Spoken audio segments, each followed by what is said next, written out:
Assalamualaikum warahmatullahi wabarakatuh. Bismillahirrahmanirrahim.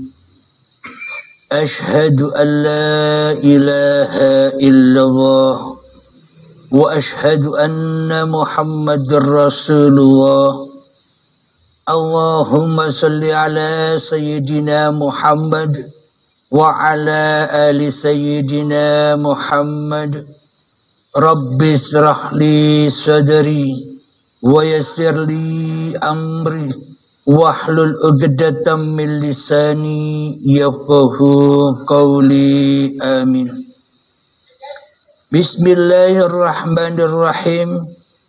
Salam hormatku, salam santunku, salam kasih sayangku kepada para jamaah uripe Allah, baik yang ada di dalam ataupun yang ada di luar negeri. Semoga kita semua senantiasa selalu di dalam bimbingan Allah Subhanahu wa ta'ala. Amin ya rabbal alamin. Sebelum kita mulai kajian di pagi yang indah ini, marilah kita gemahkan di dalam nyawa, di dalam jiwa, di dalam hati, di dalam roh, dan di dalam kehidupan ini dengan kalimat-kalimat thayyibah. Subhanallah walhamdulillah wa la ilaha illallah wallahu akbar wala haula wala quwwata illa billahil aliyil azim. Alhamdulillahi rabbil alamin. Kali ini kami angkat sebuah tema, iblis yang terpasung. Iblis yang terpasung ada hubungan dengan lagu yang tadi kita perdengarkan bersama. Lagunya dari Leto yang berjudul Sebelum Cahaya. Yakni kita masih ditinggal di dalam alam kegelapan. Bismillahirrahmanirrahim. Sesungguhnya bukan iblis yang terpasung saat ini yang menimpa tiap-tiap diri manusia kita di hati kita. Sesungguhnya kitalah, sesungguhnya diri manusialah yang terpasung dan dipasung oleh iblis dan setan yang terkutuk. Alhamdulillahirabbil alamin. Jadi sesungguhnya yang terpasung dan yang dipasung itu saat ini adalah diri kita sendiri, dipasung oleh iblis laknatullah, sehingga kita tinggal di dalam alam kegelapan. Sebelum ada cahaya, kita tinggal di alam kegelapan. Cahaya kemanusiaannya, karena di dalam hati kita tak pernah ada Tuhan, karena di dalam hati kita tak pernah kemasukan cahaya Tuhan. Maka dari itu kita dipasung di dalam ruang yang gelap oleh iblis dan syaitan. Alhamdulillahirabbil alamin. Karena kita semua selama ini tidak tahu siapa sih musuh bebuyutan seluruh manusia ini. Karena kita selama ini menggaibkan musuh-musuh kita, akhirnya kita terlena di dalam kehidupan ini. Kita terlena di dalam kegelapan hati ini. Dan kita terlena, rela dan ridho dipasung, dibelenggu, dipenjara oleh iblis dan setan. Alhamdulillahirabbil alamin. Sesuai dawuhnya Allah, Bismillahirrahmanirrahim. Inna syaitana lakum aduwwum mubin. Sesungguhnya setan itu adalah musuh-musuh bagimu yang nyata. Jadi setan itu, jadi iblis itu tidak gaib, tapi nyata.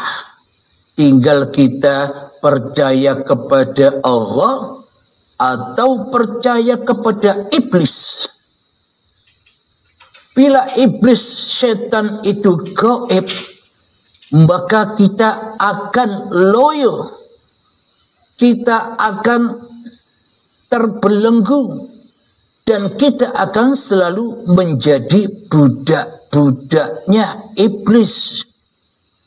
Karena kita tidak tahu iblisnya.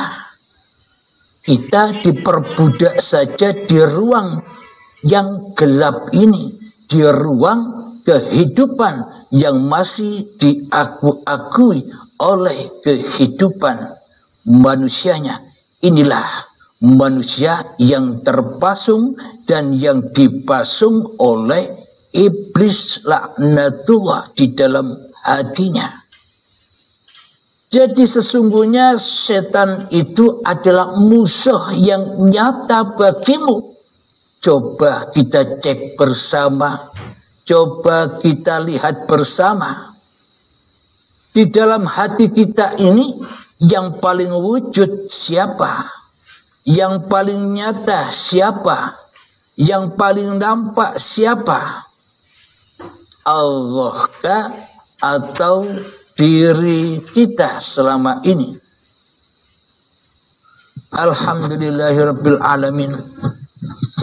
Inilah bukti yang sangat amat nyata dengan dawuh-dawuh dan firman-Nya Allah bahwa sesungguhnya kita selama ini telah menjadi iblis itu sendiri. Maka dari itu kita selama belum menyadari bahwa kita ini iblis, yakni di dalam hati kita selalu mensekutukan dan mensekutukan Tuhan yang telah menciptakan kita, yakni yang jadi Tuhan, yakni yang jadi Raja, yakni yang jadi penguasa di dalam hati kita, bukan Allah tapi diri kita sendiri selama ini yang jadi Tuhannya.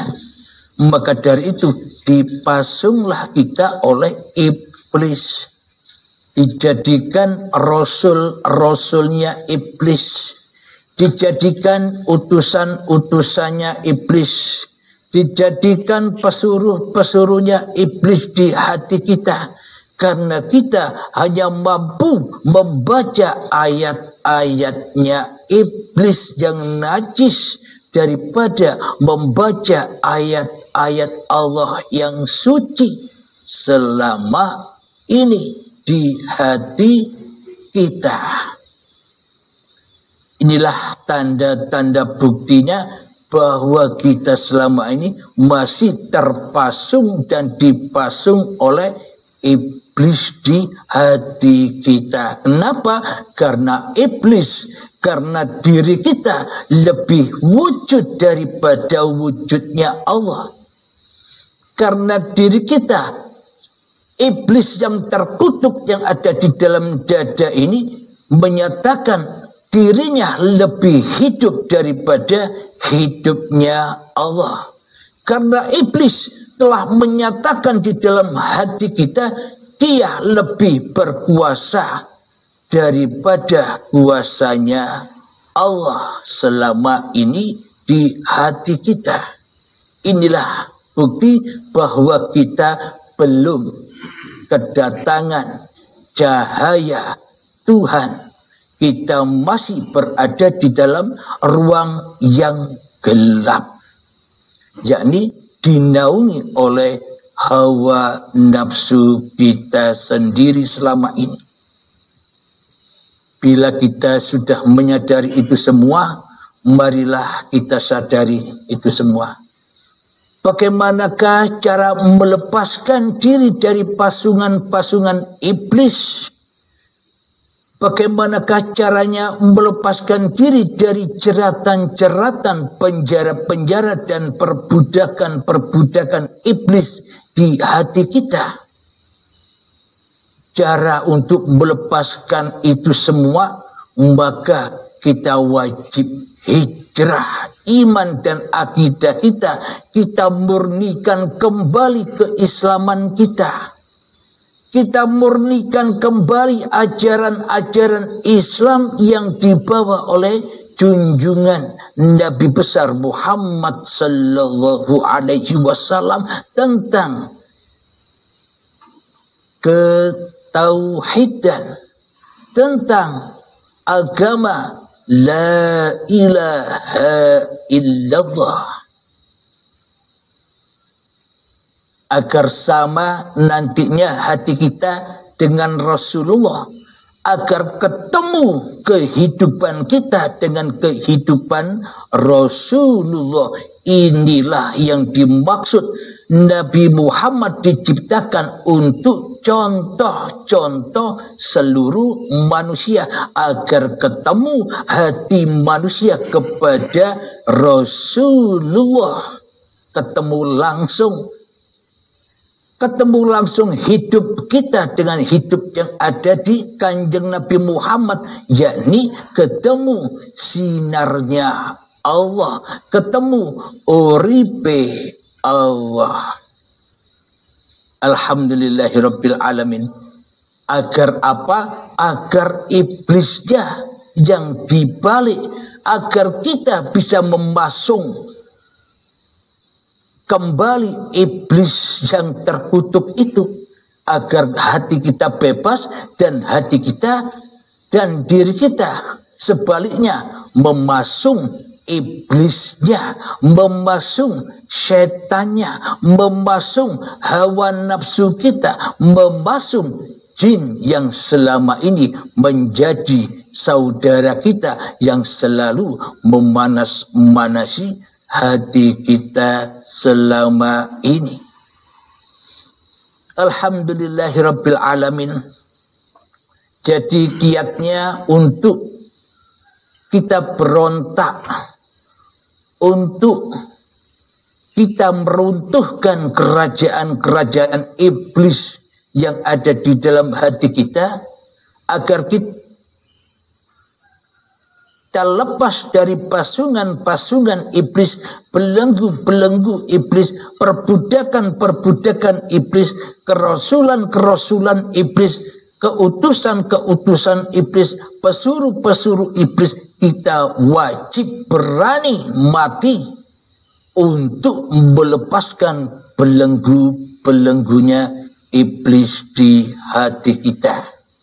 Karena kita sudah tahu bahwa siapakah iblis itu? Iblis itu ketika kita masih merasa wujud daripada wujudnya Allah, ketika kita masih merasa hidup dari hidupnya Allah di hati kita, itulah iblisnya, yakni diri manusia kita sendiri.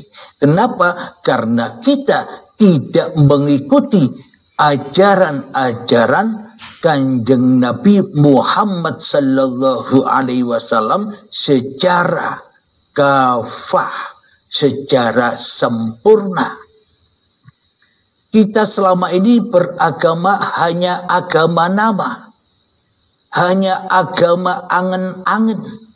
Tuhannya pun juga Tuhan nama, Allah.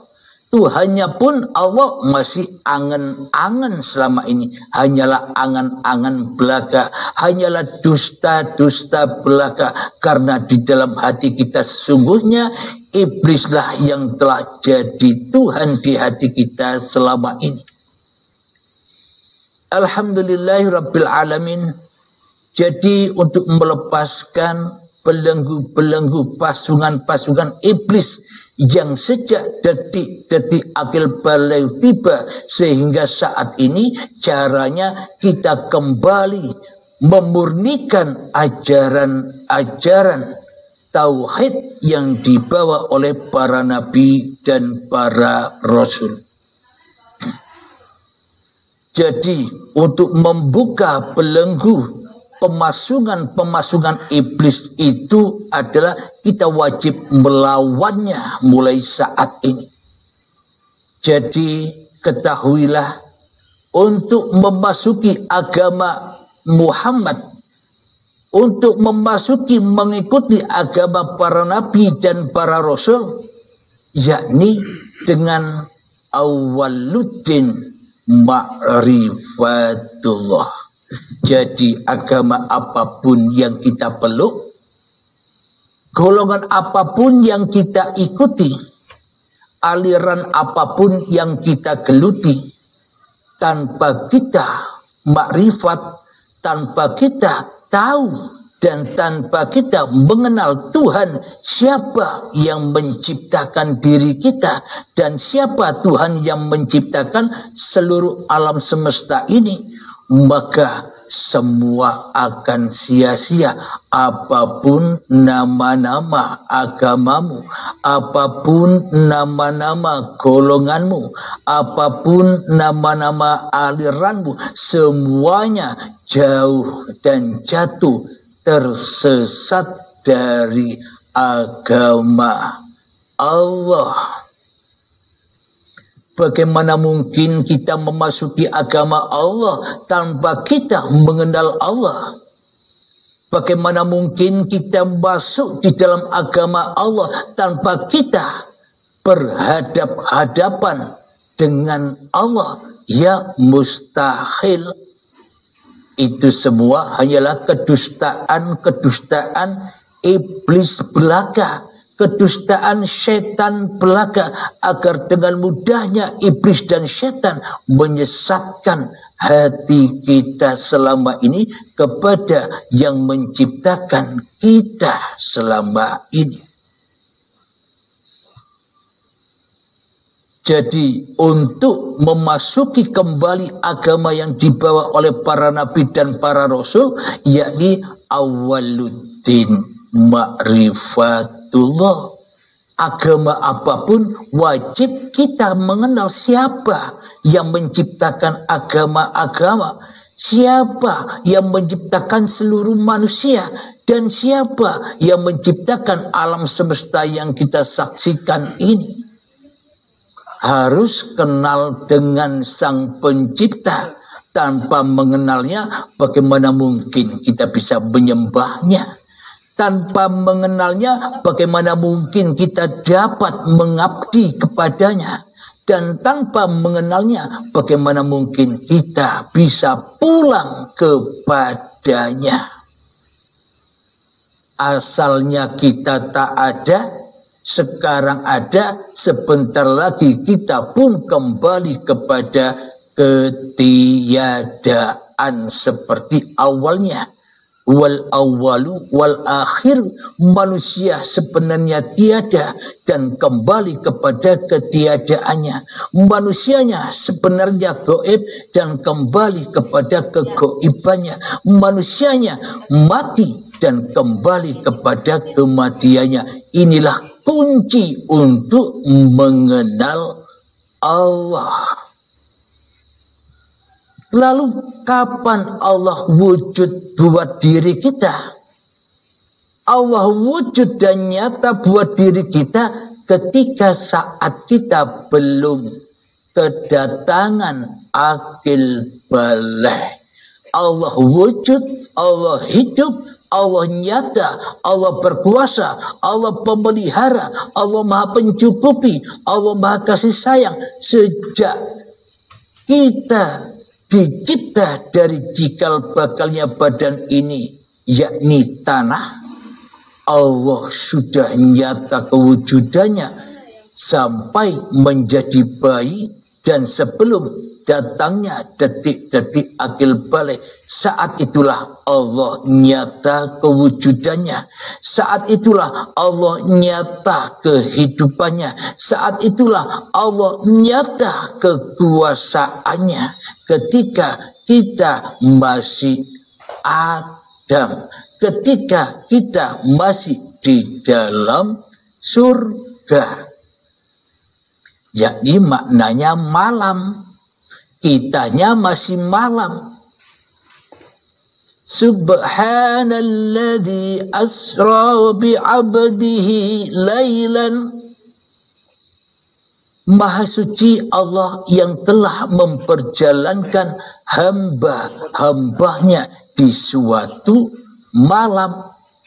Jadi Allah nyata bagi kita kewujudannya, Allah nyata bagi kita kehidupannya, Allah nyata bagi kita kebesaran dan kekuasaannya ketika diri kita masih malam. Maknanya belum ada, belum wujud diri kita, belum hidup diri kita. Allah lah yang nyata saat itu.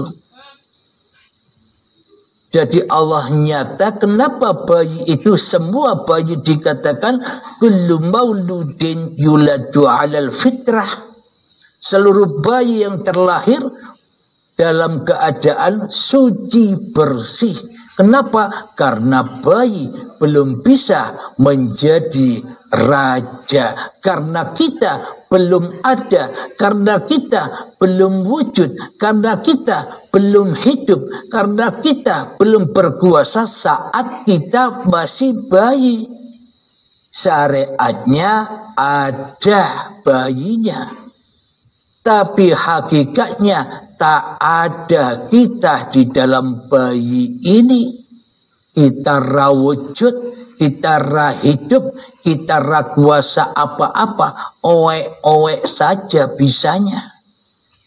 Maka semuanya Allah yang ngeramut, Allah yang memelihara, Allah yang memakani, Allah yang menghidupi, Allah yang memelihara, Allah yang mencukupi, Allah yang mengkasih sayangi kita selama itu. Karena kita belum ngaku-ngaku jadi Tuhan di hati kita seperti sekarang ini. Maka dari itu wajib kita tahu sejarah kita sendiri agar kita bisa memberontak, agar kita punya kekuatan untuk melepaskan diri dari pasungan, dari belenggu-belenggu, dari perbudakan-perbudakan iblis dan setan selama ini. Alhamdulillahirabbil alamin. Jadi awaluddin ma'rifatullah, kita wajib tahu ketiadaan kita sebelum kita ada di bumi ini. Sebelum kita hadir di bumi ini, sejak detik-detik akil balik itulah kita sudah suka mengkonsumsi buah khuldi, buah pengakuan kehidupan ini, buah pengakuan badan-badan ini, dan buah pengakuan apapun yang kita lakukan. Semua itu adalah buah khuldi, buah tipuan iblis dan setan, agar kita jadi Tuhan, agar kita jadi penguasa, agar kita jauh dari Sang Pencipta. Karena kitalah selama ini yang ngaku sebagai pencipta. Karena diri kitalah selama ini yang ngaku-ngaku yang paling tahu dalam kehidupan ini. kita ngaku-ngaku yang paling tahu atas diri kita sendiri dan badan kita sendiri. Itulah kenyataan bahwa kita selama ini telah dibelenggu, dipasung, dipenjara oleh iblis dan setan di ruangan yang gelap tanpa cahaya Allah. Maka dari itu, dari lagunya Mas Neo tadi, sebelum cahaya kita masih di dalam ruang yang gelap dari cahaya Allah.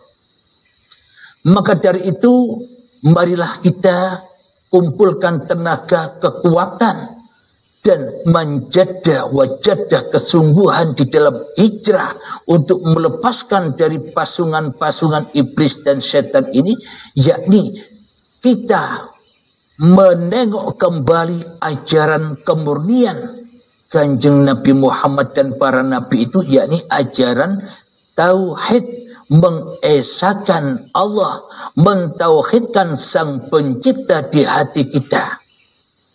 Kenapa kita dipasung oleh iblis dan setan?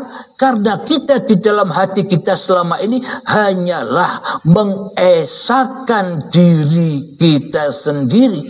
Kenapa kita dipasung dan dipenjara oleh iblis? Karena kita selama ini selalu dan selalu mentauhidkan hawa nafsu kita sendiri di hati kita, jauh dari tauhid Tuhannya yang menciptakan dirinya selama ini. Itulah, dari akibat itulah maka kita selama ini terus dan terus terpasung, dibelenggu, dijadikan budak-budaknya iblis dan setan selama ini. Maka dari itu, marilah kita kembali ke asal usul diri kita.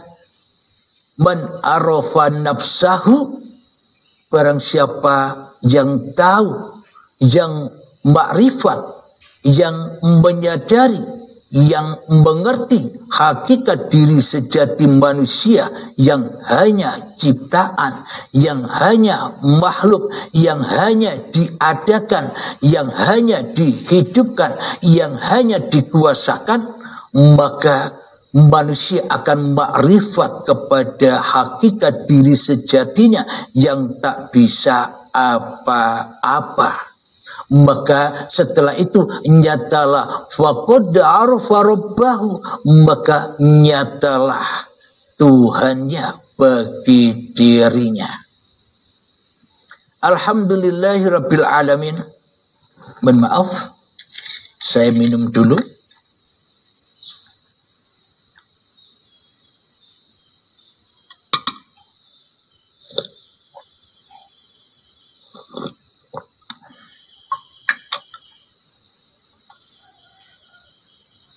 Alhamdulillahirabbil alamin. Jadi untuk bangkit dan bangkit dari pasungan-pasungan iblis yang selama ini telah memasung kita, kita sholat di dalam pasungan iblis, kita ibadah dalam pasungan iblis, kita berbuat kebajikan dalam pasungan iblis, semuanya kita dituhani oleh iblis. Semuanya kita dirasuli oleh iblis dan setan. Diutus oleh iblis dan setan. Disuruh oleh iblis dan setan. Maka tak akan pernah ada gunanya sholat dan ibadah ketika kita dipasung oleh iblis di hati kita. Maka hati kita takkan pernah lepas dari sangkarnya. Hati kita takkan pernah bisa terbang menuju Tuhannya. Karena cahaya ketuhanan